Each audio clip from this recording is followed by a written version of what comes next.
Now we got Hassan, that guy Ali, who is angry that Muhammad beat Aisha because Muhammad is in hell. Why did your God say you can beat women? Chapter 4, verse 34. Well, I'll give you the context of you. I think you already know the You can give context. me any context you want. I have Bukhari, I have Muslim, I have your scholars. So why did your prophet beat Aisha?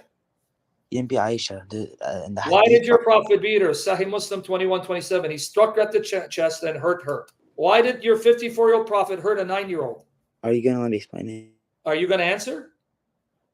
Yeah, that's what I thought. Okay, he ran. Why is your name Ahmed? Are you Ahmed because you were named a Muslim and you are a Muslim, or you left Islam? I said I'm considering my religion now. Okay, good. Then if you're honest, let's see. So you're reconsidering Islam. Why? What happened? Well, I've seen some debunks of how Muhammad believed in the Bible. You saw some what? Some debunks. Oh, you're the guy that was the Ahmadiyya, right? Yes. Oh, that was you. See, someone remembered you. I see. You're the now I remember. Sorry, dude, I forgot. You're the guy who was telling me that Mirza Ahmed is the Messiah. Okay, now the light switch went on. But speak louder in the mic. What's up? Sorry, my friend. I went to my clerics and they couldn't answer your question.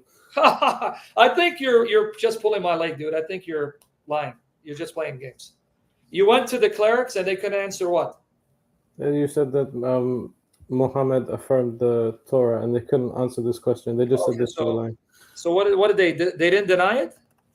Well, they just said that you're lying, but obviously this is not. Okay, so did they give you verses that I'm lying? No. Okay, so that's one. Okay, so you remember that. Good. At least you remember that. Well, By the way, this guy said that his Mirza Ahmed died on the toilet. Now the Ahmadiyya said, "Oh, that's a lie. That's fabricated. Didn't happen." Well, he sucks being you. All right, that's what it says. You know, that's what the rumor is, that he died on the toilet. But anyway, okay. So how can I help you, sir? Well, so I'm just not sure because I'm a spiritual person. I believe that there has to be some religion in the world, but I don't know which one to convert to.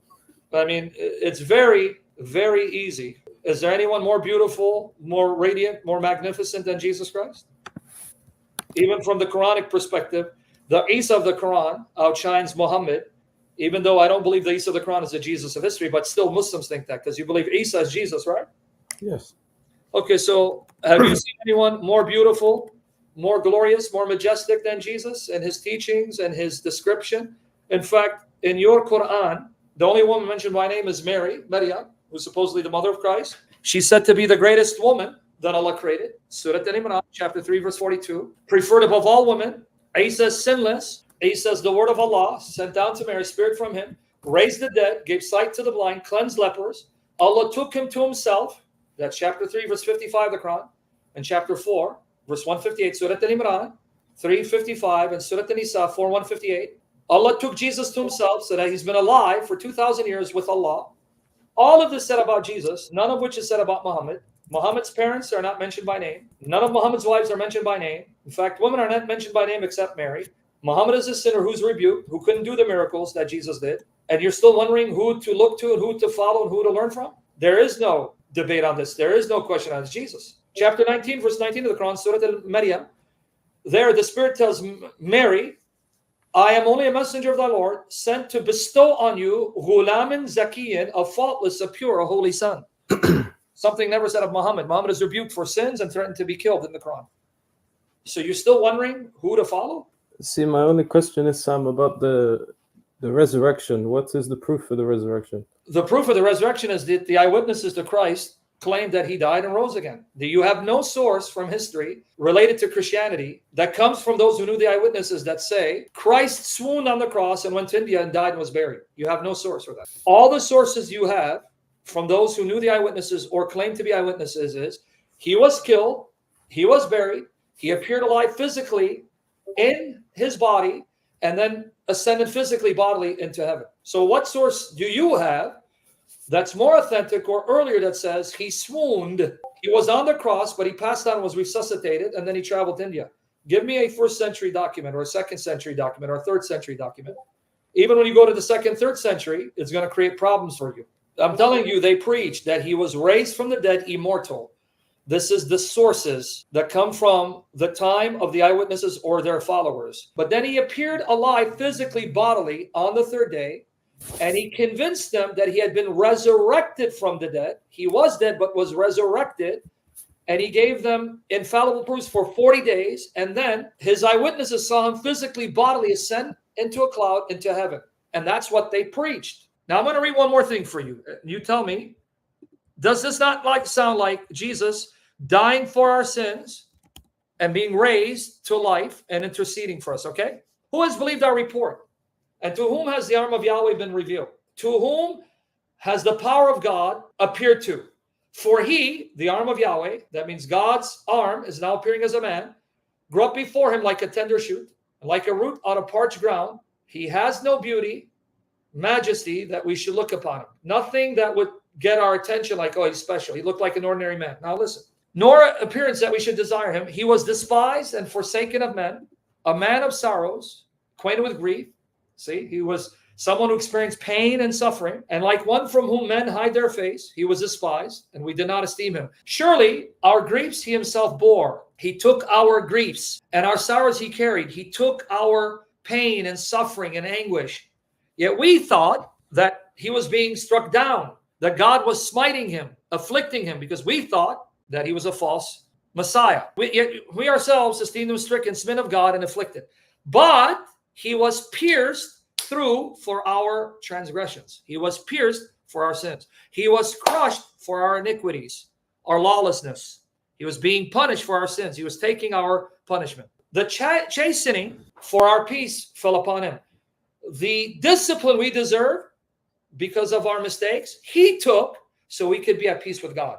And by his wounds, we are healed. All of us, like sheep, have gone astray. Each of us has turned to his own way, meaning we've run from God, doing our own thing. But Yahweh has caused the sin of us all to fall on him. So it was Yahweh who sent him to take our sins. Now watch. He was oppressed and he was afflicted, yet he did not open his mouth. So when he was afflicted, he didn't defend himself. Like a lamb that is led to a slaughter, and like a sheep that is silent before its shears, when you shear sheep, they don't make a noise. He did not open his mouth. By oppression, see, he was oppressed and condemned. By oppression, he's taken away. Now watch. And as for his generation, meaning his descendants, he had none. Why? Who considered that he was cut off out of the land of the living? He had no descendants because he was cut off. He was killed, cut off from the land of the living. Now watch. That for the transgression of my people, for the sins of my people, he was struck down. His grave was assigned with the wicked men. So when he was killed, he was supposed to be buried with wicked men. Yet with a rich man in his death. So though he was assigned to be buried with the wicked, a rich man in death, meaning a rich man took him in his death, and that's where he was buried. Even though he had done no violence, nor was there any deceit in his mouth, never lied.